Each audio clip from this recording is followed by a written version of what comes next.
坐低喺床玩手機，突然之間就有個力咁樣，好明顯就有人喺你張床起咗下身，嗰陣時就嚇到我，完全係僵咗。係啦，咁我以前都做過化妝師，咁嗰段時間咧就係萬聖節，咁萬聖節就好多嗰啲酒吧啊各種都會請化妝師去嘅，咁啊連去咗3、4日，咁啊夜晚應該化妝化到1點幾2點啦，都唔算好夜。跟住我翻到屋企坐低喺床玩手機，突然之間就有個力咁樣，好明顯就有人喺你張床起咗下身，嗰陣時就嚇到我，完全係僵咗3、4秒。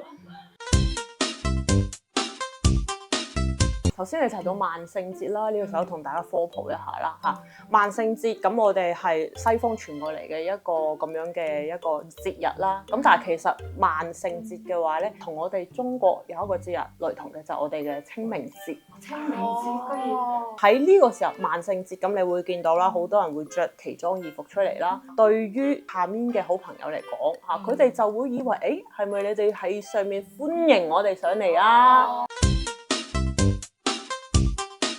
佢就未知好似我哋鬼節咁樣嚇，我哋鬼門關大開，所有好嘅壞嘅全部上嚟，想做壞事就做壞事，想做好事就做好事，係啦。咁所以咧，但係萬聖節嘅話咧，會俾到佢哋一個可能錯誤嘅一個引導嚇，就係佢哋可以上嚟同我哋一齊去慶祝。咁所以好似你頭先講，其實佢真唔係諗住害你，跟住我翻屋企，係啦，佢跟住翻屋企，咁佢會話散咗啦，原來係咯，咁 party 咧係咪？我都未食完嘢，你走咗啦，喂，你急急嘅收晒你啲嘢走，咁會跟住你翻去，喂，話俾你知，我未係嘛，仲有冇可樂飲啊？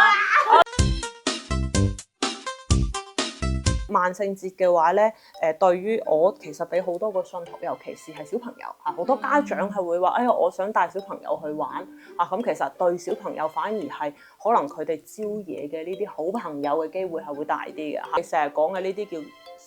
攝驚咗啦，個人係已經係攝咗到暈，係啦。咁所以喺呢個時候，我哋一定係要即刻幫佢去做超度啦，係啦，去將佢個魂魄拉翻嚟啦。佢自身嘅魂魄係真係會嚇散嘅，嚇散咗啦，冇錯。越細嘅小朋友，佢個魂魄係越容易去嚇散嘅，所以咧，我哋係要先收翻我哋成日講，喂，三魂唔見七魄，就係呢個時候啦，要收翻嚟，然後再去同翻啲好朋友講，喂，你哋揾錯人啦，你哋不如去翻第二度開 party 啦，係啦。我嘅依度咧，你哋去錯地方啦。咁呢個時候其實咧就唔係話要超度送佢哋去投胎，更加多解釋翻呢樣嘢。最重要就係幫呢個小朋友收翻個魄翻嚟，收翻個魂翻嚟。咁佢自己瞬間佢就會個人就唔同晒，同埋佢會見唔到呢啲嘢。見翻盞燈，見翻啲火，中意有翻食肉，咁媽媽就會知道佢有翻改變啦。